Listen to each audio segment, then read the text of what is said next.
Sallallahu ala Muhammad,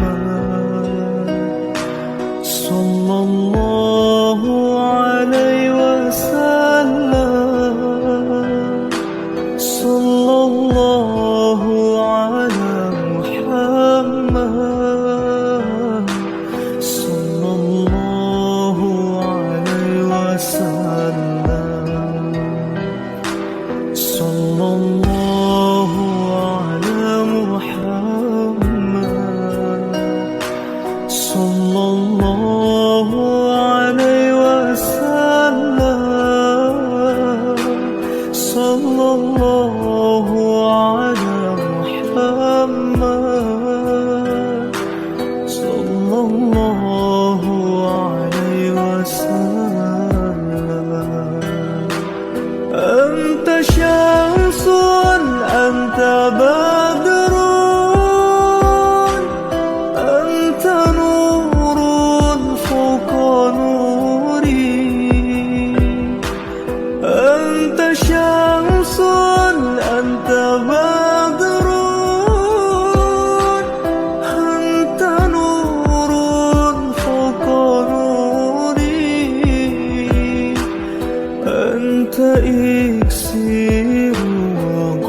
dumateng para sepuh yang pinisepuh kasepuhan ingkang winengku daring wasita ajilan pujangganing para sekti pangrasuk salira brahmana ingkang dadi nengkeman ingkang tansah kita bektosi dumateng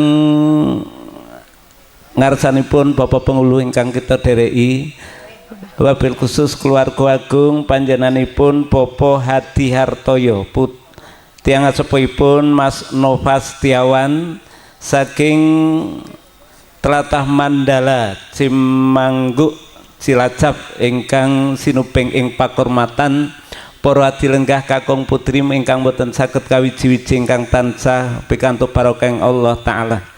Semoga kita tansah memuji syukur kunjuk pepadan Gusti ingkang murbeng dumadi inggih awit ing ari indang puniki kaleres ing ari Selasa Kliwon Surya kaping 18 Juli 2023 kaleres 19 Dzulhijjah 1412 sekawan Hijrah panjenenganipun Bapak Sugiono kepareng badhe malakramaken putra putrinipun ingkang awangi Mbak Fadilah Dwi Ayu ingkang badhe kadatukrama dening Mas Nova Setiawan kepareng samangke kasuwun berkapangestunipun mugi-mugi Sri calon pinanganten ingkang badhe lumban dados keluarga ingkang sakinah mawaddah warahmah bareng kawula aturaken menggah rerencaning titi laksana adicara akad nikah sepisan pambuka ingkang angka kalih lumadening acara akad nikah dene ingkang angka 3 samangke nyambet acara resepsi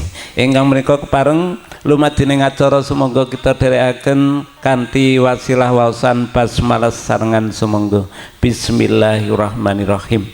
Acara ingkang urut kalih nanenjih lumadening acara akad nikah menika wanci badhe kapandhegani dening panjenenganipun Bapak Pengulu petugas saking kantor Kementerian Agama Kecamatan Ngombol wanci sumangga. Assalamualaikum warahmatullahi wabarakatuh. Alhamdulillahirabbil alamin wa bihi nasta'inu ala umuri dunya waddin wassalatu wassalamu ala asrofil anbiya wal mursalin sayyidina wa maulana Muhammadin wa ala alihi wa ashabihi ajma'in amma ba'd. Fadilatul muhtaramin wal mukarramin para alim para ulama para bapak kiai samudayanipun ingkang rawuh ingkang tansah kita takzimaken para sesepuh bini sepuh minggahipun adi sepuh samudayanipun ingkang tansah kita bektosi pangemban pangpitung praja satriyanipun nagari selaku songsongipun agung pemerintah desa Jombang panjenenganipun Bapak Kepala Desa Bapak Triwantoro sarjana hukum ingkang tansah kita bektosi ugi sedaya perangkat desa ingkang rawuh ingkang tansah kita bektosi ugi keluarga besar dari Bapak Hadi Hartoyo dari Cilacap juga dari Sukaraja Cicendo Kota Bandung yang dirahmati Allah, juga keluarga besar dari pihak calon pengantin perempuan dari desa Jombang Kecamatan Ngombol Kabupaten Purworejo yang dimuliakan Allah. Marilah yang pertama-tama kita melahirkan rasa kesyukuran kita kepada Allah yang mana telah memberikan banyak kenikmatan kepada kita sehingga pada hari ini kita masih bisa berkumpul di majelis ini tanpa ada suatu halangan apapun. Marilah kita ikrarkan kalimat tahmid alhamdulillahirabbil alamin. Shalawat beserta salam semoga tetap tercurah kepada junjungan kita Nabi Yuna Muhammad sallallahu alaihi wasallam. Yang pertama kami hadir di sini dalam majelis ini niat silaturahim, yang selanjutnya yaitu mengawasi juga mencatat akad nikah pada hari ini antara Mbak Fadilah Dwi Ayu binti Bapak Sugiono yang akan dinikah oleh Mas Nova Setiawan bin Bapak Hadi Hartoyo. Data sudah diperiksa semuanya dan alhamdulillah sudah benar ya. Dan nanti menikah mas kawin pun mas kawinnya berupa perhiasan emas 10 gram juga uang 191.000. Silahkan untuk diberikan, mohon untuk berdiri. Berdiri, Bapak berdiri, Mbaknya berdiri. Bapaknya enggak, Pak, pengadap. Mas pegang sini, Mas. Pegang sini, Mbak. Ikuti saya. Bismillahirrahmanirrahim. Bismillahirrahmanirrahim. Saya berikan mahar ini untuk calon istriku Fadilah Dwi Ayu binti Bapak Sugiono. Mohon diterima. Semoga menjadi keberkahan buat niatan ibadah kita. Saya terima mahar ini dari Mas Nova Setiawan untuk saya sendiri. Semoga menjadi keberkahan untuk niatan ibadah kita.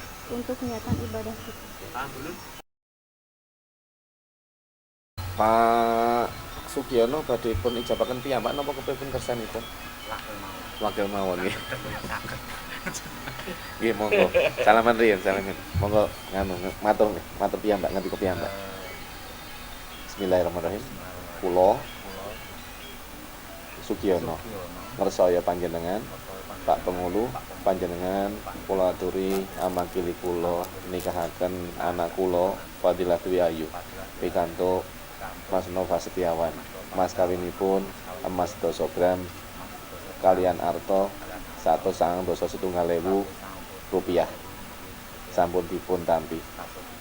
Nggih kula tampi amanah panjenengan nggih kula nyuwun pantunganipun panjenengan Pak insyaallah samangke kula laksanaken jenengan dhateng mriki mawon. Niat tetap wali mengenek kalau matur sah ampun ngendika sah juga ampun mantuk pokoknya mendel mawon nggih. Enggak usah latihannya sudah jadi ya. Marilah sebelum acara ini kita laksanakan terlebih dahulu kita bermohon kepada Allah dengan wasilah bacaan umul kitab, dilanjutkan kita syahadatain bersama-sama sekali saja, dilanjutkan istighfar 3 kali, dilanjutkan nanti akan saya sampaikan mukadimah singkat akad nikah, doa nikah penutup. Semoga semuanya berjalan dengan lancar dan menjadikan keberkahan untuk semuanya. Liridhailah wa li safati Rasulillah Muhammadin sallallahu alaihi wasallam wa bi barakati hadzal nikah al-Fatihah. A'udzubillahi minasyaitonir rajim. Bismillahirrahmanirrahim. Alhamdulillahirabbil alamin arrahmanir rahim maliki yaumiddin. Iyyaka na'budu wa iyyaka nasta'in ihdinas siratal mustaqim. صراط الذين أنعمت عليهم غير المغضوب عليهم ولا الضالين آمين. Sahadatain bersama-sama. Bismillahirrahmanirrahim. Asyhadu an la ilaha illallah wa asyhadu anna Muhammadar Rasulullah. Istighfar. Astaghfirullahal azim, astaghfirullahal azim, astaghfirullahal azim wa atubu ilaih. A'udzu billahi minasyaitonir rajim. Bismillahirrahmanirrahim. Asyhadu an la ilaha illallah wa asyhadu anna Muhammadar Rasulullah. Usikum ibadallah wa iyaya bitaqwallah faqad fazal muttaqun. Uzawwijuka ala ma amara Allah bihi min imsakin bima'rufin aw tasrihun bi ihsan. Wa qala Allah ta'ala fi kitabihil karim. A'udzu billahi minasyaitonir rajim. Wa asiruhunna bil ma'ruf al-ayah. Wa bima amara bihi Rasulillah Muhammadin sallallahu alaihi wasallam fattaqullaha fin nisa fa innakum ahaddumuhunna bi amanatillah wastahlaltum furujahunna bi kalimatillah. Ya, saudara Nova Setiawan. Ya, saya. Oh, saya. Engkau kunikahkan dan kukawinkan dengan saudari Fadilah Dwi Ayu binti Bapak Sugiono. Walinya telah wakil kepadaku untuk dirimu sendiri dengan mas kawin perhiasan emas 10 gram dan uang Rp191.000 dibayar tunai. Saya terima nikah dan kawinnya Fadilah Dwi Ayu binti Sugiono, Bapak Sugiono dengan mas kawin tersebut dibayar tunai. Sah. Sah makaum. Barakallahu lakum wa baraka alaikum wa jama'a bainakum fi khair. Allahumma ya Allah bi fadlika ummanna wa bi lutfika khufana waj'al hadzal aqdan mubarakan ma'sumah wa alif bainahuma ulfata wa qararan daimah wa la taj'al bainahuma furqata wa firara wa husuma wa kfihima mu'natad dunya wal akhirah wa innaka ala kulli syai'in qadir.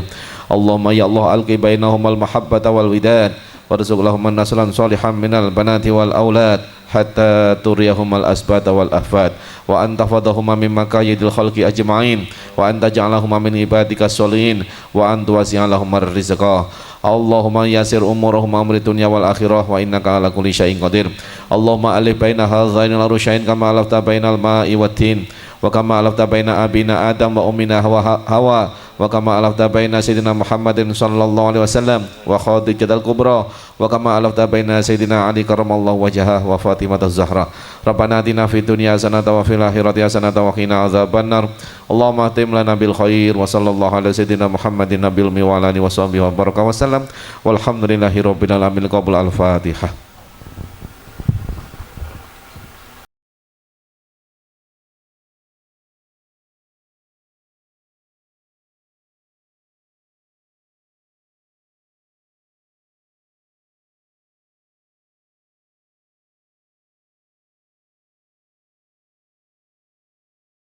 Bila ngenipun kula nderekaken adicara menika wit purwa madyana wasananipun kirang kathah kekirangan saking arah menapa kemawon estu nyuwun pangapunten saageng-agengipun lan menika dumateng Pak Sugiono menika amanah sampun kula laksanaken nggih.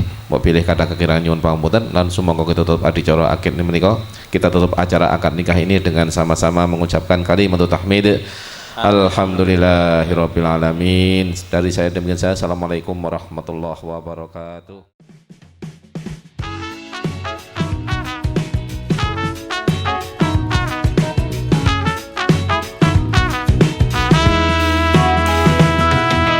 Betapa bahagianya hatiku saat ku duduk berdua denganmu,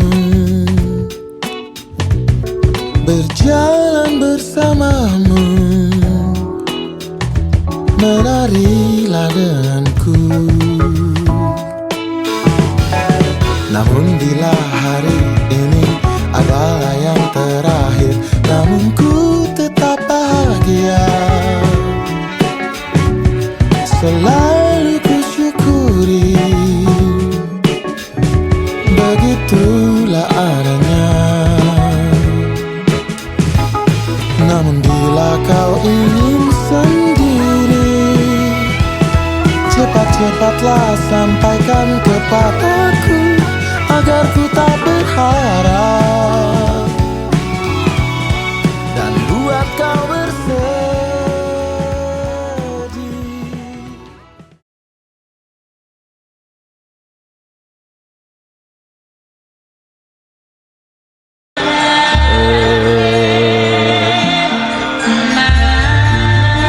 Wis maupun dita ingkang kinarya bebukaning candra senajan to kathah bali wisma ingkang sinungga ing pertiwi kasongane kakoso kapiting samudra loya tan wenten ingkang sami kaliyan wisma agung bali winangun ingkang kinarya tetandha ing risang pinanganten putri mustikaning pawiwahan ya sekaring wiwaha ingkang awangi Fadilah Dwi Ayu putra Pawestri Bapa Sugiono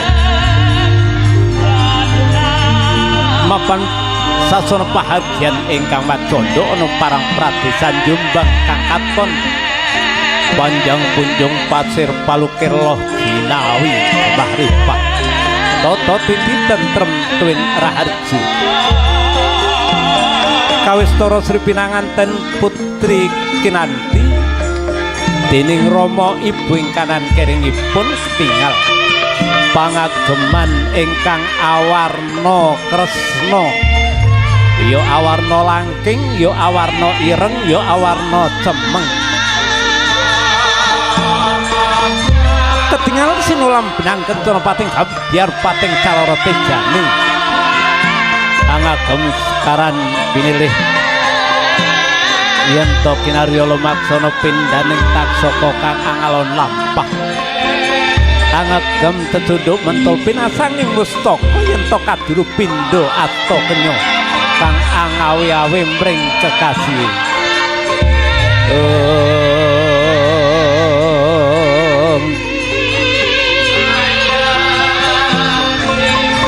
ketinggal Sri Pinanganten us dumunung ana ing sasana ninggil ya panggunging risang Pinanganten dupi para-para ingkang angirapaken sami jajar-jajar jumeneng wonten ing sak ngandhaping sasana inggil kadya asung pambagya wilujeng dhateng Sri Pinanganten Putri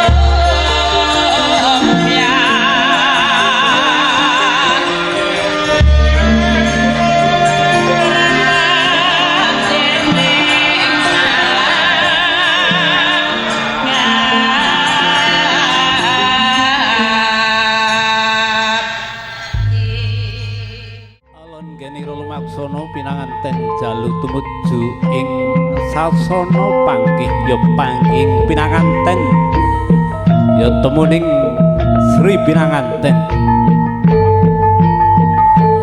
inarubyuk kakirapaken dening saperangan keluarga yen to iku angasta tombak pindaning prajurit mesti gabak lir jatingaran yen to angasta songsong amro pindha jamur terik gleak-gleak anggenya lumampah tumuju ing sasana panggih ya panggih Pinanganten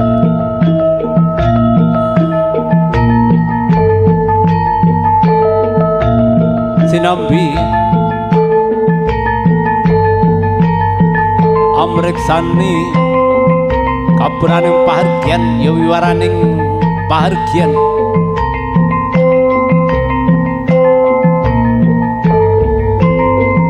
mangkono para-para ingkang sedya angirapaken dupi wis paripurna sawetawis bethik citra kaliyan Sri Pinanganten Putri nejo pindha keplasing warastra lungit estining nala nejo angrencangi anjang kepi lampahing putra Pinanganten jalu ingkang asesilih ya sederek Nova Setiawan putra jalu Bapa Hartoyo dalasanipun Dasriti ingkang pilenggah saking Mandala Cimangguk Cilacap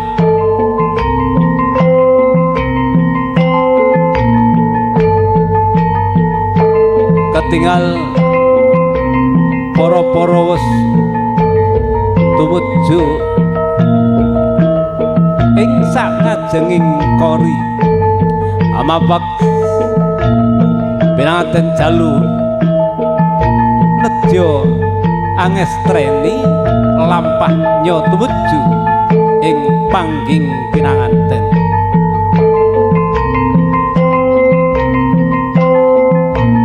Eling-eling rikala semanten emut yen to tlatah Jombang yen dinulu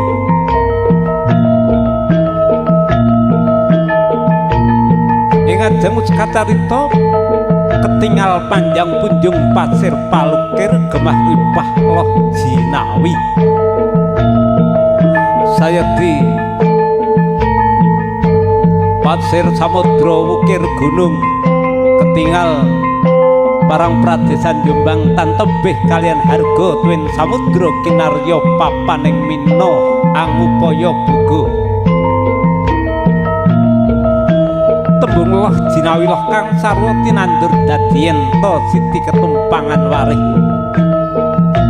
sayekti apa kang tinancapake bisa tuwuhi joroyo-royo guru bakal guru dadi mahanani murah buga kelawan sandang awit saking kaprigelaning para warga ing parang pradesan Jombang pramila jinawi murah kang sarwa tinumbas mila Sri Pinanganten Jalu bingah ing raos nedya tasakur marang Gusti kang Maha Wikang dene-dene ing ari enjang puniki kaleres ing ari anggara kasih ya sinebat Slasa Kliwon kaleres ing Pranata Mangsa Kasa Sutya Sinarawedi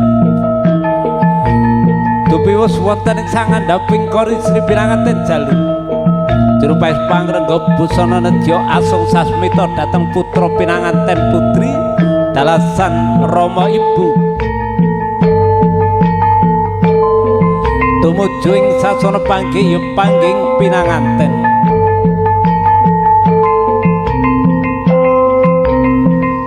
ketinggal alon geni lumaksana pinanganten putri jroning nala nedya enggal pinanggya marang ingkang raka ya gegantelaning nala pangangkah ing mangke anggenya gesang bebrayang tansah pinayungan dening Gusti Kamurbeng dumadi lestari widodo tan wenten sambe kala panuwun para pangarsa mugi enggal pinaringan pratima ingkang bangkit tata jalmi ya putra tawi putri ingkang kinarya momongan rerengganing bale wisma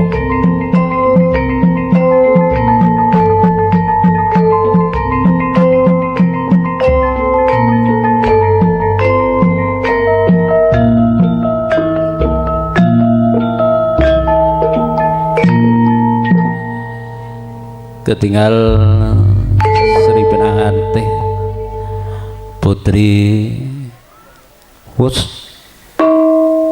caket ing sasana panggih nedya ngrantu putra Pinanganten Jalu tumuju ing papaning pangging Pinanganten katon kliak-kliak anggenyul maksana putra Pinanganten Jalu kairing para-para ingkang samya angirapaken mila kados punika bungahing manah putra Pinanganten Jalu nedya pinanggya marang garwa ingkang dipun tresnani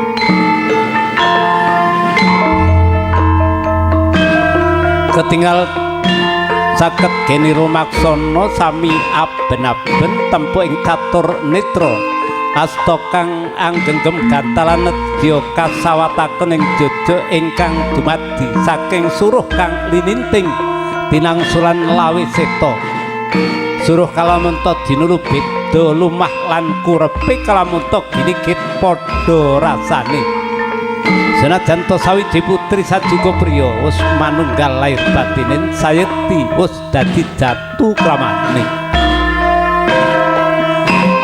Dewi paripurna anggenya sawatan gantal nedya antiga tinggal kapratitisaken ing palarapanira sang pinanganten putri dalasan Sri Pinanganten Jalu nedya lumadining pecaing antiga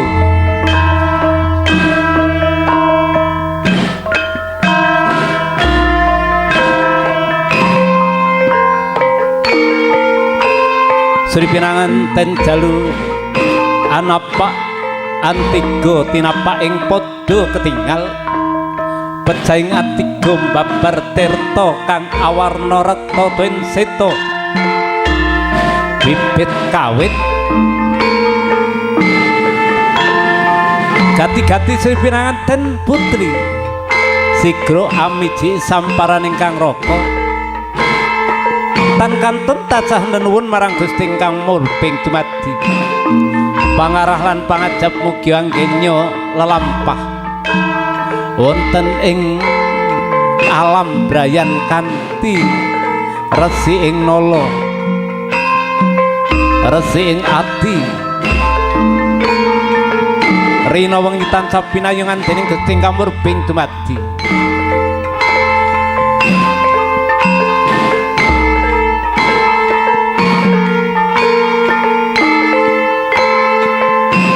ketinggal kambang-kambang kumambanging sekar triwarna ingkang wonten ing salebeting bokor kencana kinarya sarana amiji samparan ingkang raka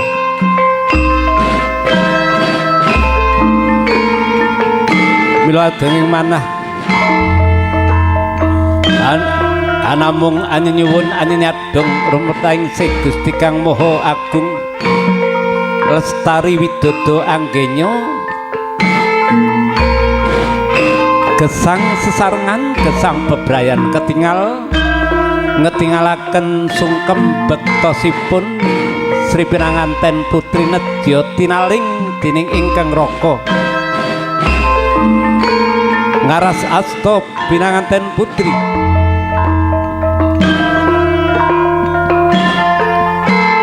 dupipur paripurna anggenya angarasasta nulya Sri Pinanganten putri nedya anjajari ingkang raka wonten ing sakeringipun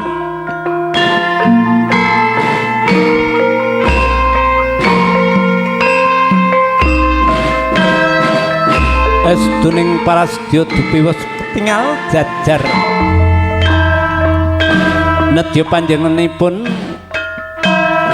Bapa Sugiono ingkang hamegati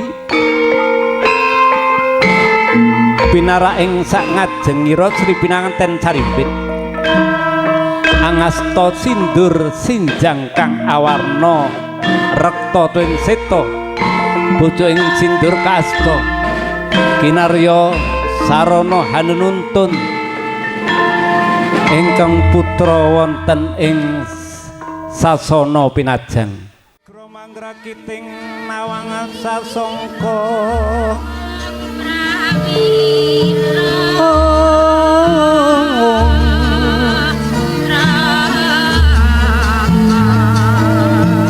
keluarga kang tanpa sabawa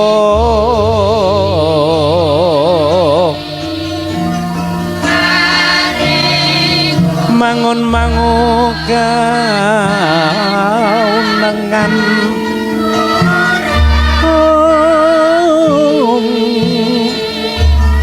mangun manguga unengan liru sing adupa cipta kleru sing tupa cipta beber budi mandana raras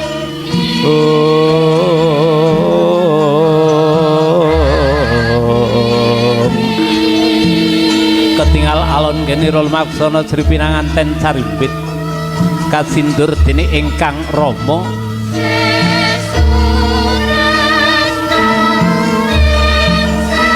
ing rikala semanten Sri Pinanganten enget dhateng Rama Ibu Kanjeng Rama ingkang kinarya lelantaran ing tumuhana Madyapada enget dhateng Kanjeng Ibu Saeti Ibu ingkang kinarya papaning yoga brata salebeting Nawa Candra Dasari wiwit sasandra ingkang sinebat alam eka kamandanu Dwi Candra Dwi Manunggal Sri Candra Gundar Kandir Catur Candra rikalipun roh kalebetaken ing angganira risang punang jabang bayi Panca Candra Satcandra Sapta Asta Nawa Candra lan Dasarine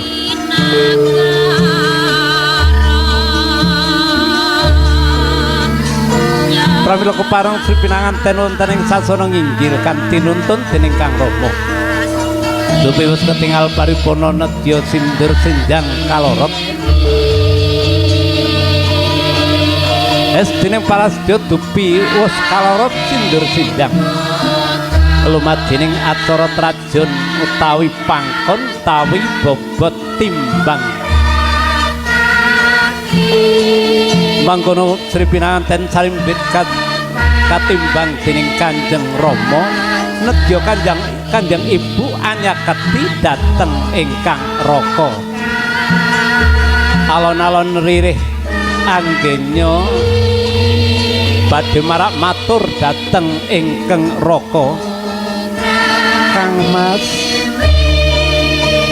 Mas Sugiyana abot ndi putramu to Kang Mas padha bobote diaje kaya aku ro kowe jaman biyen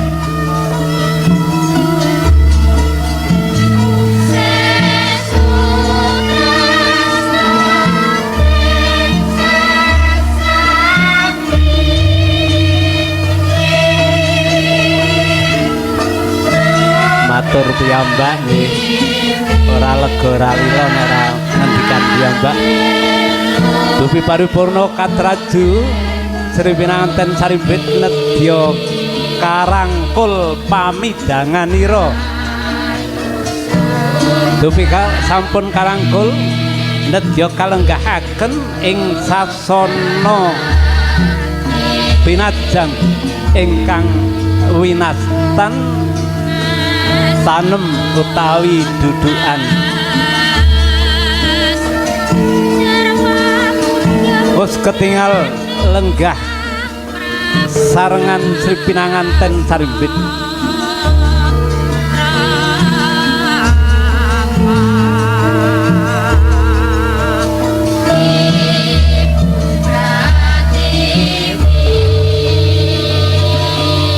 lumadening acara tampa kaya kacar kutur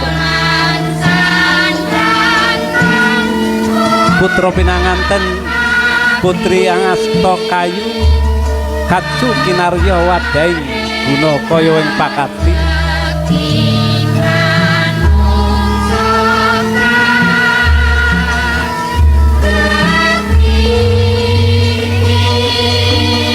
dupingkang Raka ngesakaken guna kaya ing pakarti wonten ing pangkonira kacang kawak deli kawak wong liya dadi sanak senajan to adoh dadi celak dupi paripurna katampi guna kaya ing pakarti nedya kalebetaken ing tupu kencana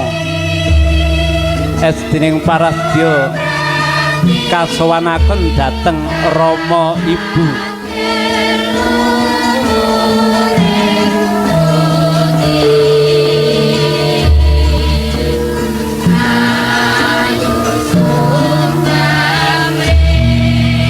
ketinggal kasowanaken Gunakaya ing pakarti dhateng Rama Ibu.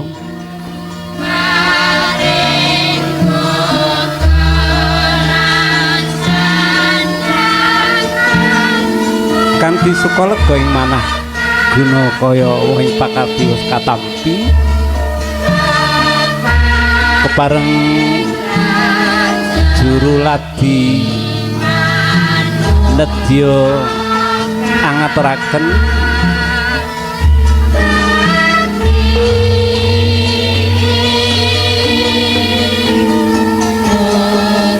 dedaharan kinarya sarana anggenya dahar kembul ketingal dedaharanipun mawarni-warni warninipun utawi warnanipun wonten ingkang awarna ijem abrit petak lan sanes-sanesipun kinarya gambaran anggenya gesang bebrayan yen tore bebrayan bebasan legi pahit dirasakake sesarengan sak puluk rong puluk ngantos ketingal tuwuk anggenya dahar kembul kepang tugu paripurna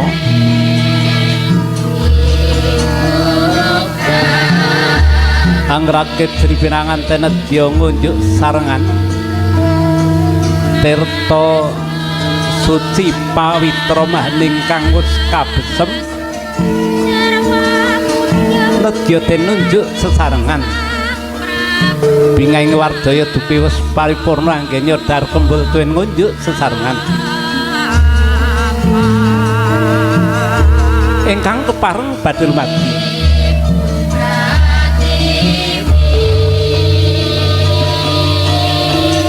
dahar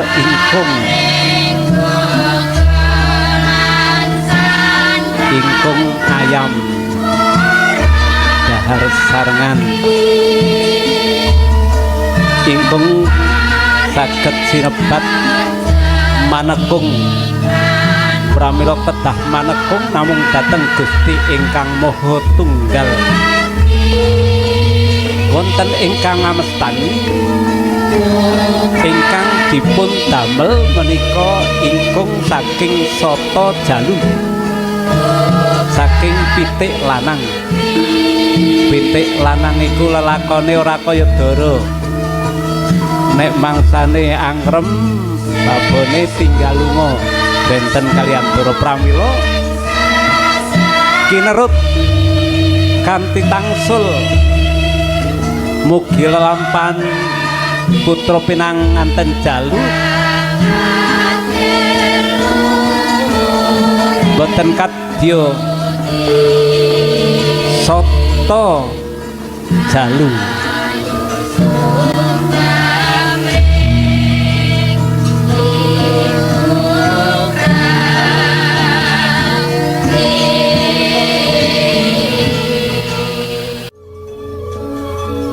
nedya badhe sowan ngabiyantara wonten ngarsa dalem Rama Ibu kanthi kapurwakan lumara ting canelu agemanira pinanganten sarimbit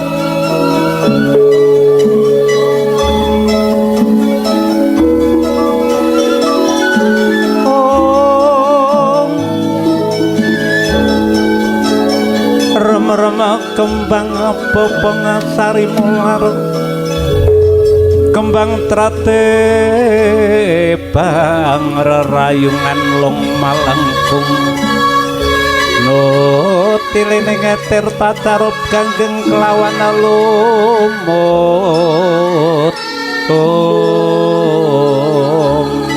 Kanjeng Ibu pepunden kula wonten madya padha Kanjeng Ibu ingkang putra nyuwun tambahing pangestu Kanjeng Ibu anak wadon wong ayu ora ngira wong atuamu aku tansah nyatung marang Gusti kang murbing dumadi semanten ugi kula Kanjeng Rama Kanjeng Ibu ingkang putra marak sowan Rama pepunden kula Rama ingkang putra nyuwun ameng pangestu Kanjeng Rama anakku ngayu ora liwat pamujine wong atuamu aku muga-muga kasembatan apa kang dadi sediamu anakku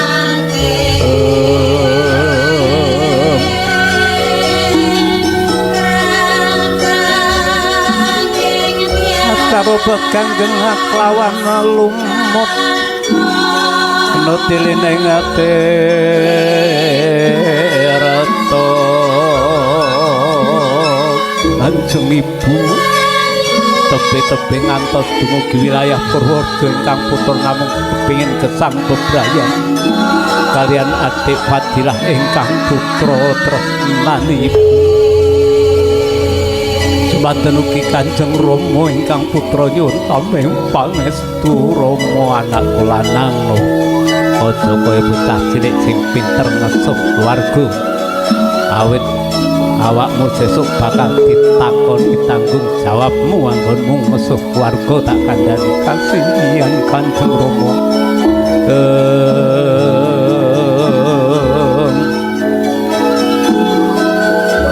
walau kumandolan ing pangkaton kebet-kebet kaya dene melu susah yen to bisa mus pandene sang Pandu putra Mintanagri